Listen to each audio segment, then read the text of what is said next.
ဒီနေ့တော့ကျွန်တော်တို့ကမ္ဘာသတင်းမှာပါတဲ့သတင်းတွေကနေပြီးတော့စကားလုံးလေးတွေကိုလေ့လာကြည့်ရအောင်ပါ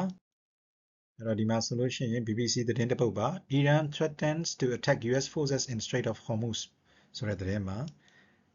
အဲ့တော့ summary မှာကျွန်တော်တို့ကြည့်မယ်ဆိုရင် Iran threatens to attack US forces if they enter the Strait of Hormuz Hormuz ရေလက်ကြားကိုဝင်လာ US တပ်ဖွဲ့တွေကို Iran ကတိုက်ခိုက်မယ်လို့ချိန်ချောက်ပါတယ် After Donald Trump said the US would help stranded ships out of key waterway ဆိုတော့ရေချောင်းမှာပိတ်မိနေတဲ့သင်္ဘောတွေကိုကယ်ထုတ်မယ်လို့ Donald Trump ပြောအပြီးမှာပေါ့နော်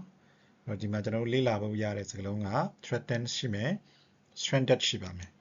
အဲ့တော့ threatens ကချိန်ချောက်သည် stranded ကပိတ်မိနေသော stranded ships ပိတ်မိနေသောသင်္ဘောတွေပေါ့နော်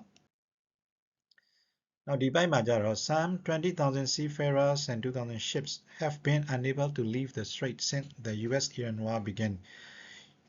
American နဲ့ Iran စစ်ပွဲစပြီးကြတဲ့ကသင်္ဘောပေါင်း2000ကျော်နဲ့သင်္ဘောသားပေါင်း2000ကျော်ပိတ်မိနေပါတယ်တဲ့ The head of International Maritime Organization ပေါ့နော် IMO ရဲ့အကြီးအကဲကပြောပါတယ်တဲ့အဲ့တော့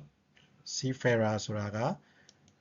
သင်္ဘောသားတွေပါနောက် strait ပေါ့နော်အဲ့တော့ seafarers ဒီသင်္ဘောသားဒါမှမဟုတ်သင်္ဘောပေါ်မှာပါတဲ့သူတွေအကုန်လုံး seafarers ပြီးရင် straits ကရေလက်ကြားနောက်မှတ်သားစရာတစ်ခုက IMO International Maritime Organization ကနိုင်ငံတကာရေကြောင်းသွားလာရေးအဖွဲ့ပါနောက်တစ်ပိုက်မှာတော့ but the Iranian military insists it controls the strait အဲ့တော့ဒီရေလက်ကြားကိုငါတို့ထိန်းချုပ်ပါတယ်လို့ Iran စစ်တပ်ကပြောတယ် and it will attack any foreign armed force that tries to enter especially the aggressive US army